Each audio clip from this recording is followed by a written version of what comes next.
The anime starts with a bright sun blazing straight at the viewers, and a child's voice enthusiastically declares to his friends that they should become treasure hunters. The rest of the friends agree with his enthusiasm, and on that eventful day, all 6 of these kids decide for the first time to hunt down treasure vaults, get stronger, and become the best treasure hunters ever. One of the kids is our main character, Cry-Andry. Fast forward to the present, and we see Cry-Andry walking alone down a street. He's heading to a clan event. And this clan is not just any clan. It's actually the first step. Every hunter in the world wants to be a member of this clan because it has the strongest members. Joining them promises great wealth, as they have a track record of winning countless treasure vaults. The clan is divided into many sub-parties, each with its own leader who can choose from applicants at these events. Cry meets a girl named Ruda Runebeck, who introduces herself as a recently promoted level 3 hunter. She confides that all the other applicants seem intimidating, and that Cry was the only approachable one, so she spoke to him to calm her nerves about the competition. She hopes to join a party from this powerful clan and take on the vault known as the White Wolf's Den. One of the other applicants overhears this and becomes furious at the thought of someone as weak as her taking on the White Wolf's Den. He calls her an amateur and advises her not to apply to any of the parties of the first hand. Ruda, however, is not one to take insults lightly and quickly draws her weapon, ready to fight an opponent stronger than herself. Unfortunately, the managing members of the first hand notice the tension and step in to de-escalate the situation. Both Cry and Ruda enter the first hand building and immediately notice one particular party that stands out, Arc Brave. All the members of Arc Brave are level 7 hunters, and Cry mentions that teaming up with them would ensure success as a hunter. Soon, the same person who almost fought Ruda joins them and introduces himself as Greg. He boasts that he wishes to join the Grievers, the strongest hunters in the city. However, even though they're members of the First Hand clan, none of the Grievers came to recruit at the event. Meanwhile, a hot-blooded, red-headed young hunter begins making a scene, arrogantly proclaiming himself a prodigy and stating that he'll allow the Grievers to take him as a member.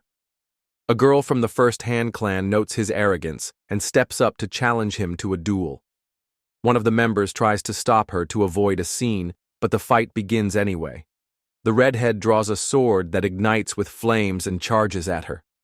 However, the girl's attention shifts to Cry, who is leaving the area to avoid the commotion.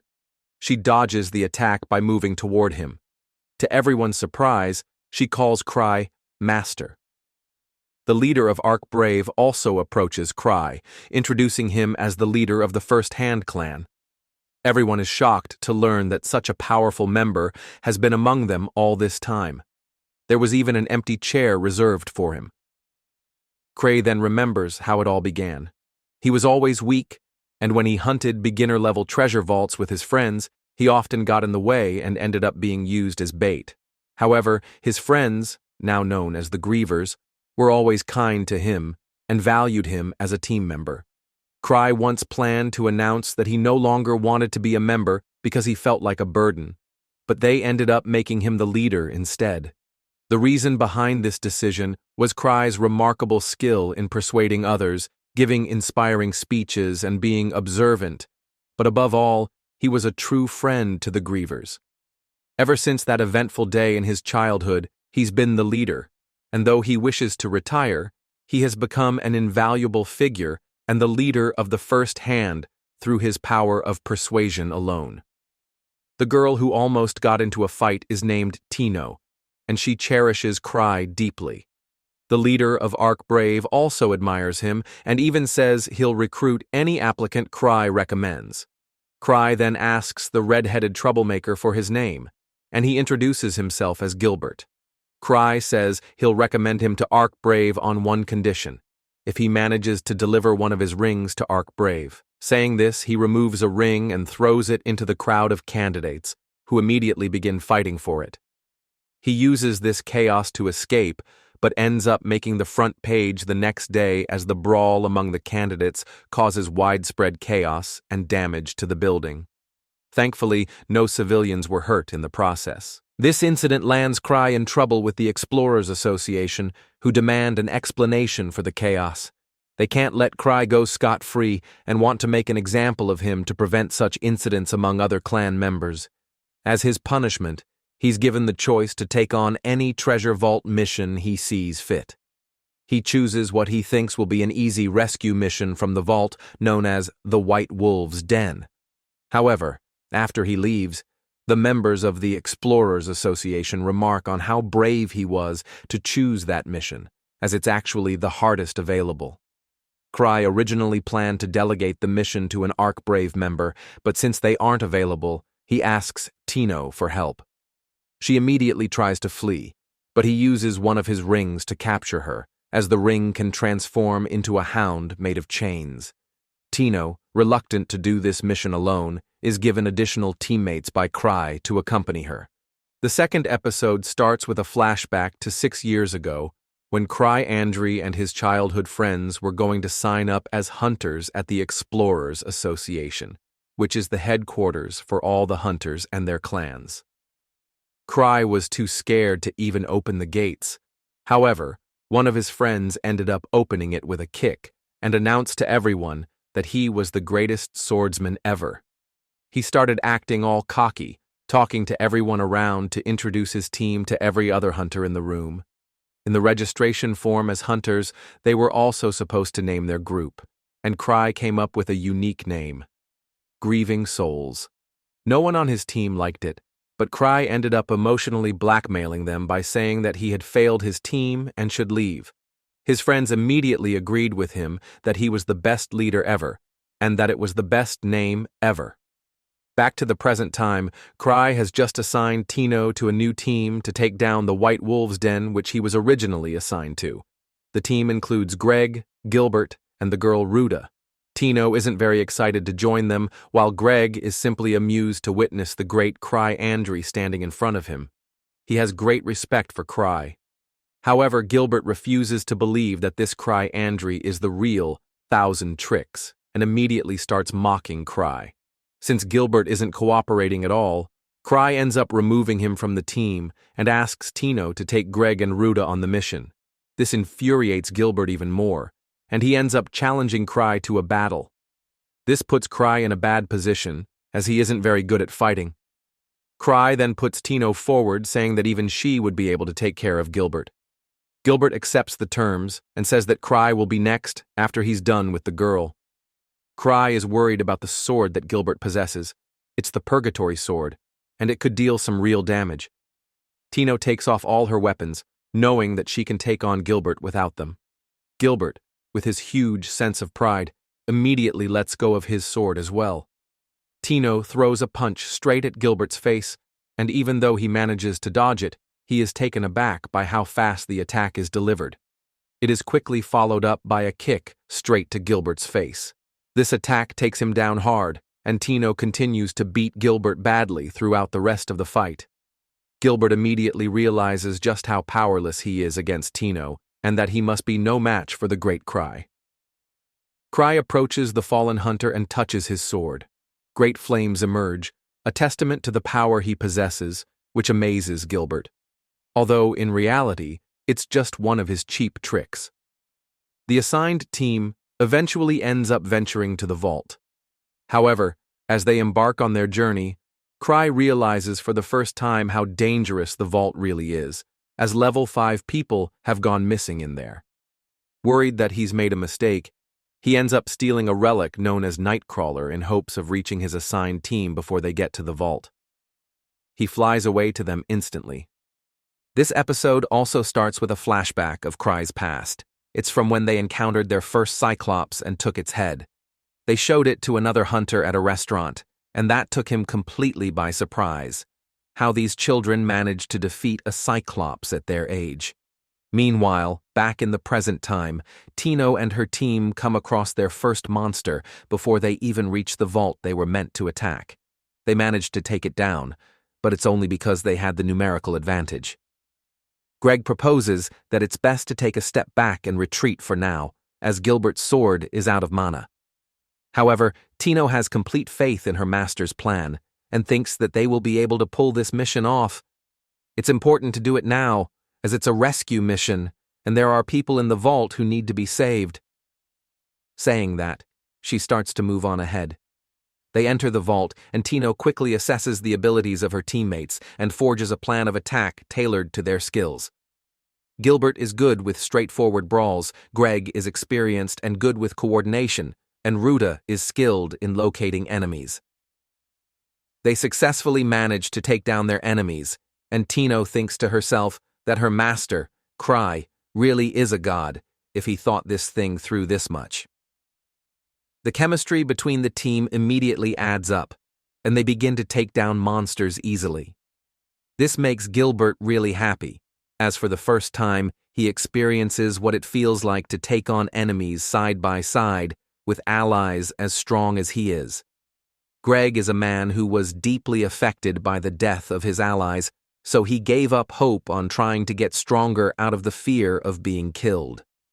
They are closely approaching the final boss. Tino reassures them that they can take it head-on and that there is a reason their master put together this team. They finally confront the boss and manage to defeat it.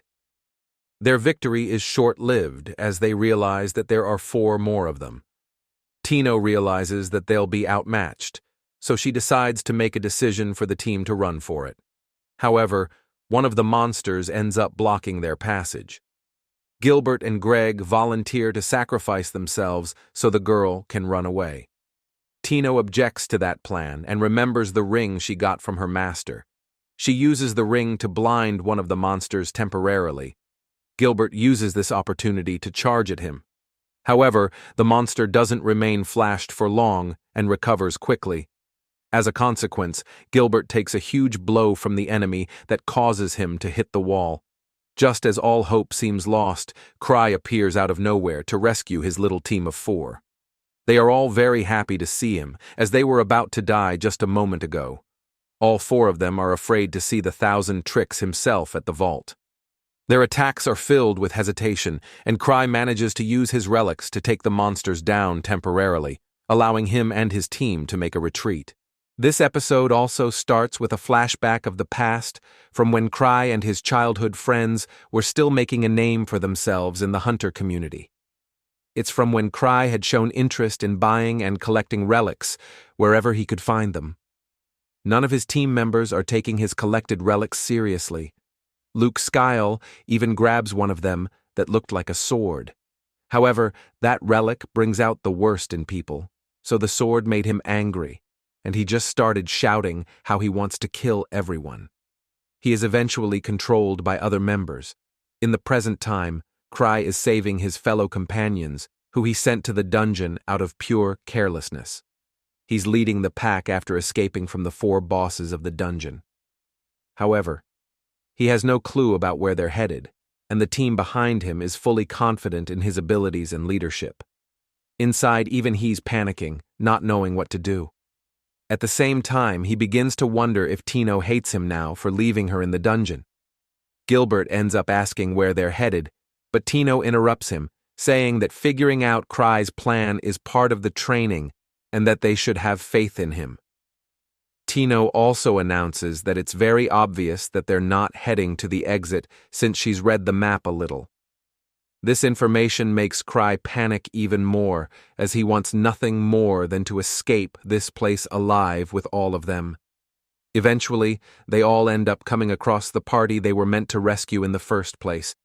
This amazes Tino and the rest of the group.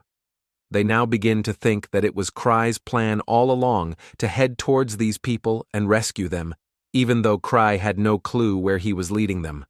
Cry had a ton of chocolates stored in one of his bag relics that allowed him to store as much chocolate as he wanted. He gave everyone a lot of chocolates to eat, and that lifted their morale quite a lot. The party that was stuck in the vault said that they were attacked by a phantom who was a physical manifestation of the curse of the silver moon. In other words, the 4 bosses of the vault that Tino and her team were fighting weren't really the bosses.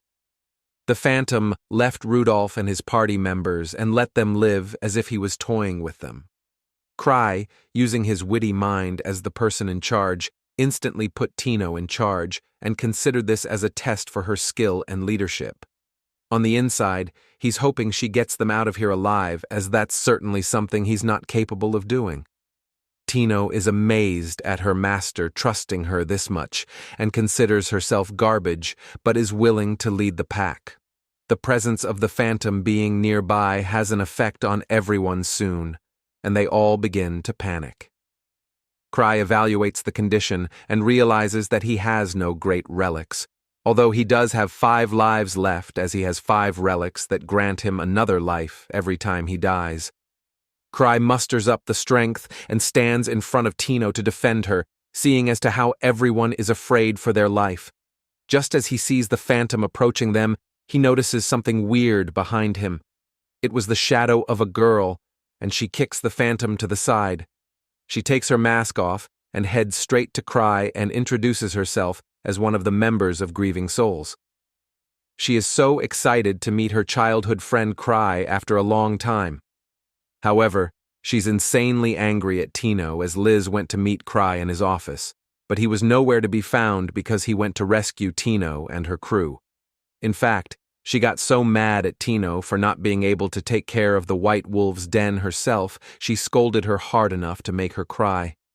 When Gilbert tried to get in her way, she smashed him into the wall of the vault too, all while the phantom and his allies are right behind her. She is soon attacked with a Gatling gun by one of her enemies behind her. She is so fast that she manages to deflect each and every one of the bullets with ease, not only protecting herself, but her allies as well. She then jumps straight to one of the monster's heads and slices him into 2. This leaves the phantom remaining.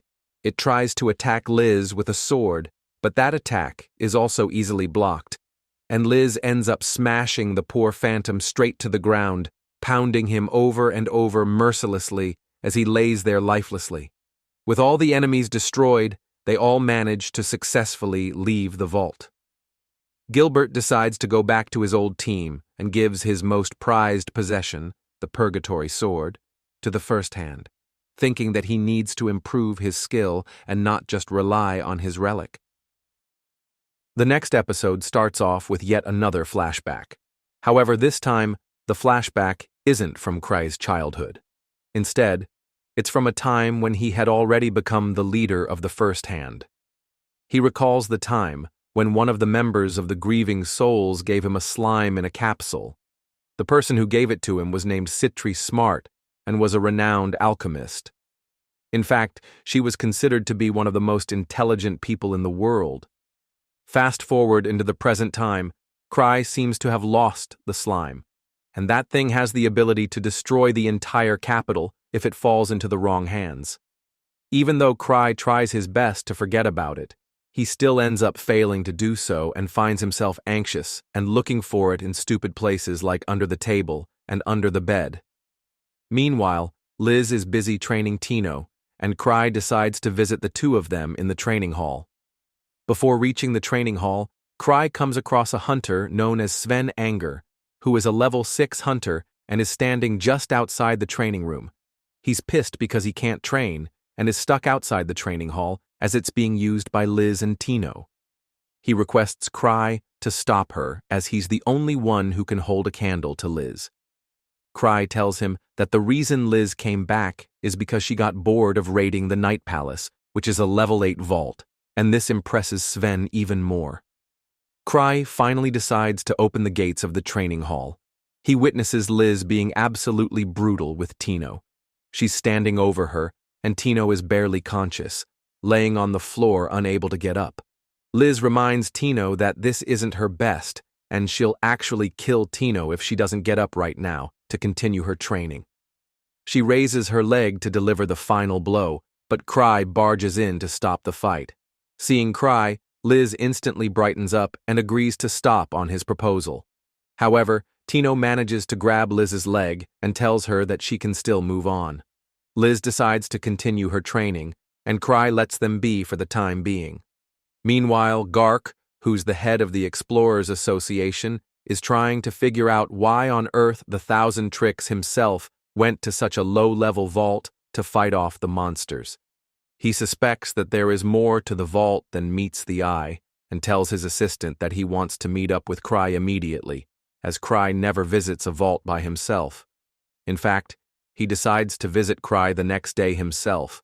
Now, even though it's true that the only reason Cry went to the vault was to save the lives of his comrades, there really is something fishy going on in the vault, and it's by none other than the Grand Master of Mages himself. He's the head of the research department in the capital, but he's up to some unauthorized experiments over here that he'd much rather not tell anyone at all. He admires the talent the Thousand Tricks possesses, as he never thought that a hunter could gain attention to this place by detecting some sort of suspicious activity. He recognizes Cry as a force that should never be underestimated, even though Cry doesn't have the slightest clue about what's going on in there. When Gark visits Cry in the First Hand's mansion, he finds him alongside Liz. Liz instantly realizes that Gark wants to discuss some professional matter with Cry, but she wants to spend time with Cry, so she just tells Gark to get lost and that Cry is busy. This ends up instigating a fight between the two of them. Meanwhile, Cry, being the cool-headed person he is, just decides to take Gark's assistant with him to another room where they discussed everything. Cry intentionally left some blank spaces in the information, which he says that he cannot tell her for the time being. This makes her even more suspicious of the activity in that vault, and returned a little while later to stop the fight. Liz and Cry head on out together on a date, and Gark and his assistant also leave the premises. On their date, one very weird-looking person was watching them, and Liz catches up on him immediately and puts him in a lock. Cry tells Liz to let him go, thinking he was innocent, and he runs off immediately for his life. Well, he wasn't really innocent at all and was actually spying on them, but this had him wondering why the Thousand Tricks let him go if he caught him. The spy gets himself worked up about the mysterious ways the mind of the Thousand Tricks would be working against him. Could he have let him go as just a warning, or is there more to it? While in reality, Cry literally had no clue and just thought of him as innocent. In the next episode, we see that Gark is absolutely pissed at how much information is being kept from him by the Thousand Tricks. With each passing moment, he becomes more and more curious about the White Wolf's den. He hires some hunters from the First Hand to gather intel from the White Wolf's den and report back directly to him. The hunter he hires is none other than Sven Anger himself and some of his close allies. He also requests some backup for Sven from the First Hand, but that will take some time as it has to be approved by Cry first. Meanwhile, Cry is busy searching for the slime given to him by Citri alongside Liz. He's searching in the same place where there are reported people going missing in the capital. He suspects that the monster may have been set loose over there accidentally, which would explain the huge number of people missing. However, that couldn't be further from the truth. This place is actually one of the hideouts of the Grand Master of Mages, and their spies are watching Liz and Cry move from the shadows. However, they can't really do anything about those two, as they are frightened to death at the thought of taking on the Thousand Tricks in a battle. Funnily enough, they stop by a closed ice cream shop, which was the exact space of their hideout branch. Now, even though Cry and Liz go there just for the ice cream, the Grand Master of the Mages receives this information of the visit of Cry and is convinced that their cover is as good as blown. He begins to theorize, along with his right hand, Sophia, that the only way for their master plan to succeed is to bring down the Thousand Tricks and his allies, as they know too much. Although the truth is that none of them have a single clue about what's going on. Sophia agrees to this plan, saying that her defenses should be able to take care of even the legendary Thousand Tricks himself. Meanwhile, Cray accidentally assembles a huge number of people to investigate the White Wolf's den upon Gark's request for backing up Sven. How did he do it accidentally, you might ask? Well, he told his assistant that he'd want this to be resolved with the help of Ark Roden, so she thought he might be looking for someone really strong, and when he was found to be absent, she couldn't find an exact replacement for him who was just as powerful. Instead, she evened the odds by bringing in a lot of hunters to replace him for the task at hand. This sent an alarm bell to the Grand Master of Mages that the Thousand Tricks is planning to strike first, unbeknownst to them that Cry is actually entirely oblivious of their plans. Every hunter gathered there is very anxious about being assigned to a mission that was originally meant to be tackled by the legendary Ark Roden himself. Cry then makes a speech that is full of baloney, ensuring that they'll all be fine as long as they follow Cry's plan. He then heads back to his office as all the hunters prepare themselves for the mission, and in the meanwhile, Cry gets visited by one of the members of the Grieving Souls, and it's none other than Citri Smart, the same person who gave Cry the slime capsule, which he irresponsibly lost. The next episode starts off with another flashback of the past, and this time it's a cute interaction between Citri Smart and Cry, from when they were kids aiming to become hunters. From very early on, Citri realized that her hunter abilities were lagging compared to other members of the friend group. She confesses how this makes her feel worthless to Cry. Cray, being the thoughtful person that he is, advises her to focus on doing something she's talented in instead of trying to catch up to those around her. In fact, Cry recommends she start studying alchemy and become an alchemist. Fast forward to the present time, Citri Smart has just visited Cry, and she's followed his advice and become one of the strongest alchemists in the world. Cry tells her about his dilemma of losing the slime. She immediately goes on an investigation to search for the slime and already has some clues as to where it might be. She assures Cry that she has designed the slime to never attack her, or Cry only. So if anything bad should happen, at least the two of them will be safe from its wrath. She seems quite okay with it, but Cry is still worried and anxious. Meanwhile, the hunters that were gathered for the wolves' den reach there, and are all ready to take on any challenge it has to offer. Cry had also warned one of the soldiers of the dangers of the crew encountering a slime-like creature in the vault or around it. Everyone takes the word of the legendary Thousand Tricks very seriously, and each of them has a different, unique measure to stop it if they were to ever encounter a dangerous slime monster.